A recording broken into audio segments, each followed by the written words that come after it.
Sermon numéro 51. Maître Eckhart. Comment toute chose se précipite dans la paternité de Dieu.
Haec dicit Dominus, honora patrem tuum. Évangile selon saint Matthieu, chapitre 15, verset 4.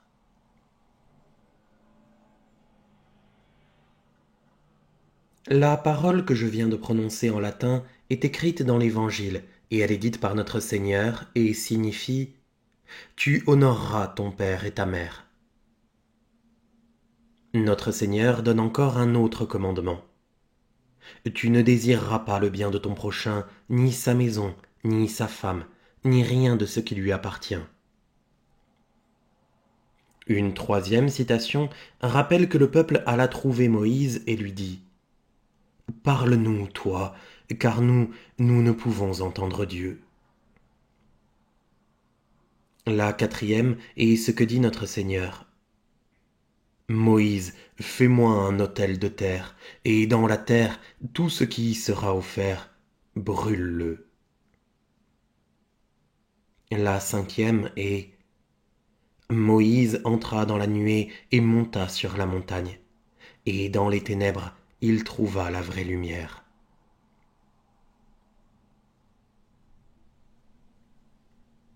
Là où l'agneau reste à gué, dit messire Saint Grégoire, le bœuf ou la vache nage, et là où la vache nage, l'éléphant continue d'avancer, et l'eau lui couvre la tête. Il y a là un sens fort beau, d'où l'on peut tirer bien des enseignements. Messire Saint Augustin dit en effet que l'Écriture sainte est une mer profonde. Et le petit agneau représente un homme humble et d'esprit simple qui peut sonder les Écritures.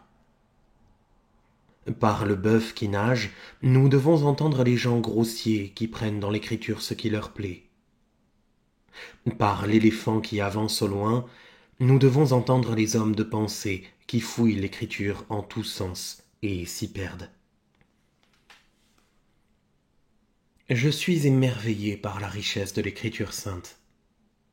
Les maîtres enseignent qu'il ne faut pas se contenter de l'interpréter simplement telle qu'elle est, et disent que s'il s'y trouve quelque chose qui paraît grossier, il faut l'expliquer. Mais pour cela, il faut recourir à une comparaison. Le premier n'en eut que jusqu'à la cheville, le second jusqu'au genou, le troisième jusqu'à la ceinture, et le quatrième jusqu'au-dessus de la tête, et il sombra tout à fait. Eh bien, qu'est-ce que tout cela veut dire ? Au début, la Sainte Écriture sourit aux jeunes enfants, et elle attire l'enfant, dit saint Augustin. Mais à la fin, quand on veut la sonder, elle se raille des sages. Personne n'est d'esprit si simple qu'il n'y trouve pas ce qui lui convient. Et personne n'est si sage qu'il n'y découvre pas, quand il veut la sonder, un sens de plus en plus profond, et n'y trouve pas toujours plus.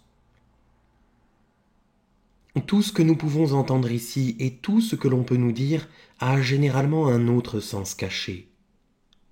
car toute la compréhension que nous en avons est si différente du sens que ces choses ont en elles-mêmes et en Dieu, qu'on peut la tenir pour néant. Mais revenons à cette parole. Tu honoreras père et mère. Dans le sens ordinaire, cela vise le père et la mère, et l'honneur qui leur est dû. Et tous ceux qui ont sur nous un pouvoir spirituel, nous devons les honorer, et même davantage, comme aussi ceux de qui nous vient tout bien périssable. Ici, on peut facilement passer à gué et toucher le fond, mais ce qu'on en retire est fort peu de choses. Une femme disait, si l'on doit honorer ceux de qui l'on tient un bien extérieur, combien plus faut-il honorer ceux de qui l'on tient tout? Tout ce que l'on a ici extérieurement sous forme de multiplicité est là, tout entier, intérieur et un. Vous comprenez bien maintenant que la comparaison précédente se rapporte au Père. Je n'ai pas pu m'empêcher cette nuit de penser qu'une comparaison n'a de sens que si elle se rapporte au Père.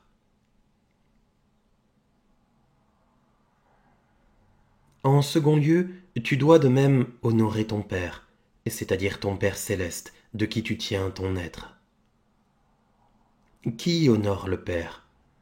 Nul autre que le Fils, lui seul l'honore. Mais le Fils, lui aussi, personne ne l'honore que le Père seul. Toute la joie du Père, toute sa tendresse et tous ses sourires ne s'adressent qu'au Fils. En dehors du Fils, le Père ne connaît rien de rien. Il trouve en effet tant de joie dans son Fils qu'il n'a pas besoin d'autre chose que d'engendrer son Fils, car celui-ci est ressemblance parfaite et parfaite image du Père.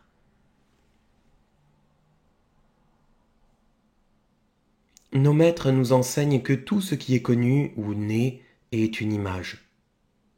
Ils disent, pour pouvoir engendrer son Fils unique, le Père doit engendrer sa propre image qui demeure au fond de lui-même.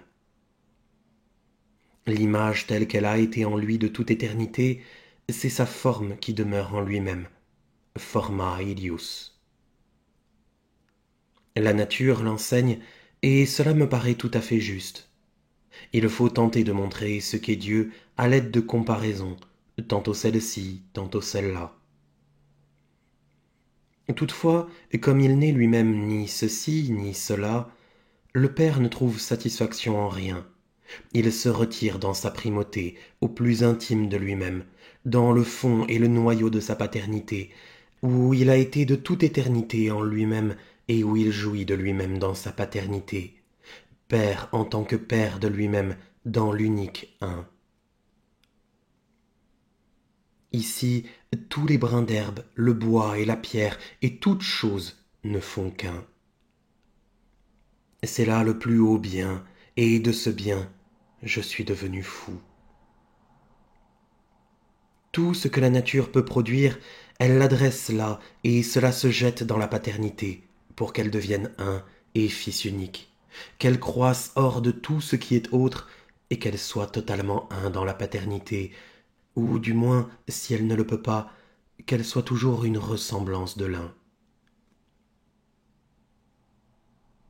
La nature qui vient de Dieu ne cherche rien qui lui soit extrinsèque. Oui, la nature qui repose là en elle-même n'a rien à faire avec la couleur extérieure. La nature qui est de Dieu ne cherche rien que la ressemblance avec Dieu. Je me disais cette nuit que toute ressemblance est un préalable. Je ne puis voir aucune chose à moins qu'elle ne me ressemble.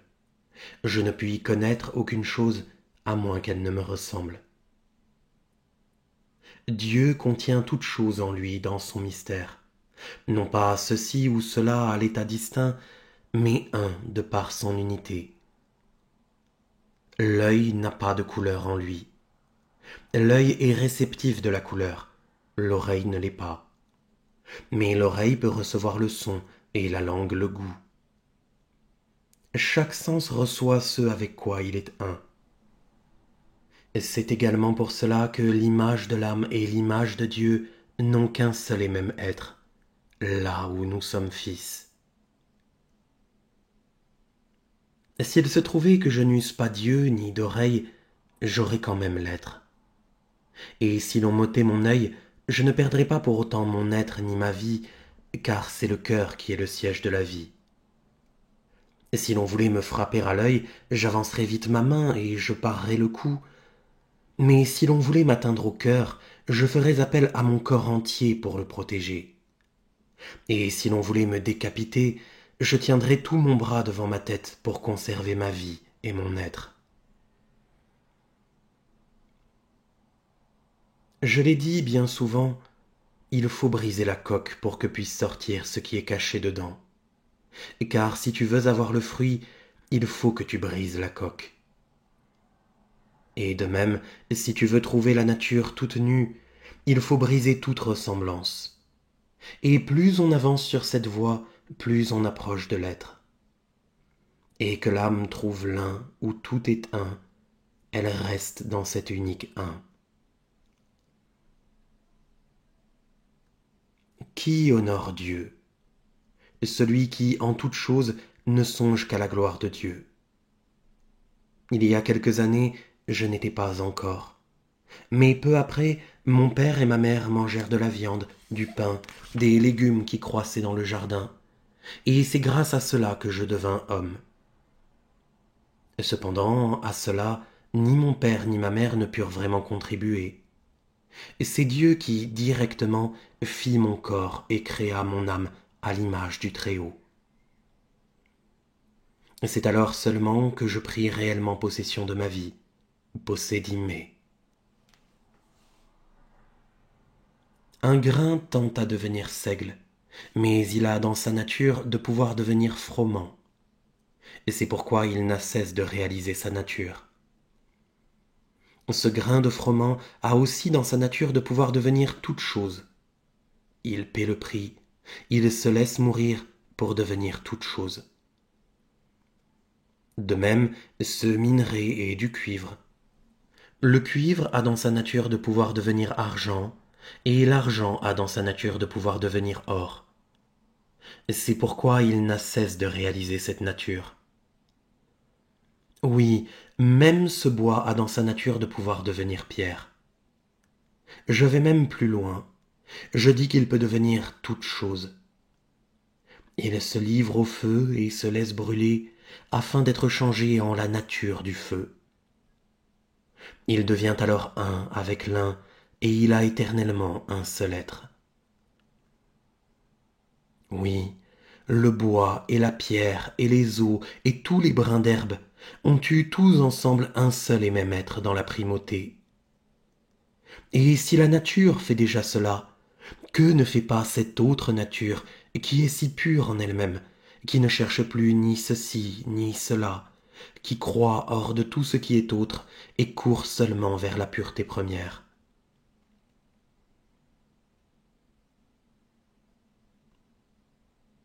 Je songeais cette nuit que les cieux sont bien nombreux. Il y a cependant quelques incrédules qui ne croient pas que le pain qui est sur cet autel puisse être transformé de façon à devenir le corps sacré de notre Seigneur, et qui ne croient pas que cela, Dieu puisse le faire. Méchantes gens qui ne peuvent croire que Dieu peut le faire. Si Dieu a donné à la nature de pouvoir devenir toute chose, à plus forte raison doit-il pouvoir, lui-même, transformer en son corps le pain qui est sur l'autel.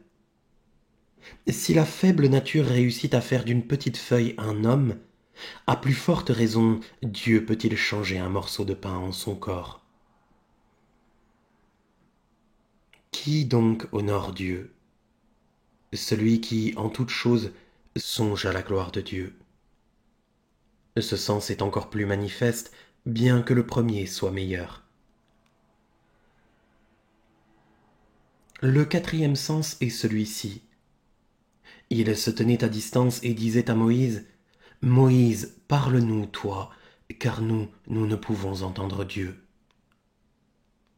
Il se tenait à distance, et c'était là la coque qui faisait qu'il ne pouvait entendre Dieu. Moïse entra dans la nuée, monta sur la montagne, et là il vit la lumière divine. C'est vraiment dans les ténèbres qu'on trouve la lumière.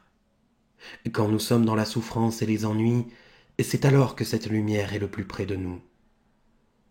Que Dieu y mette son meilleur ou son pire, il faut qu'il se donne à nous, serait-ce dans le labeur et les ennuis. Il était une fois une sainte femme qui avait beaucoup de fils. On voulut les mettre à mort. Elle rit et dit: Ne vous attristez point, réjouissez-vous au contraire et pensez à votre Père céleste, car de moi vous ne tenez absolument rien. Tout à fait comme si elle avait voulu dire: vous tenez votre être immédiatement de Dieu. Et la formule s'applique également à nous. Notre Seigneur parla ainsi: les ténèbres, c'est-à-dire tes souffrances, seront changées en une claire lumière. Mais cela, je ne puis ni y songer ni le désirer. J'ai dit d'ailleurs, les ténèbres cachées de la lumière invisible de l'éternelle déité ne sont pas connues et ne seront jamais connues. La lumière du Père éternel a, de toute éternité, brillé dans ces ténèbres, mais les ténèbres ne comprennent pas la lumière. Et maintenant, que Dieu nous aide à gagner cette lumière éternelle. Amen.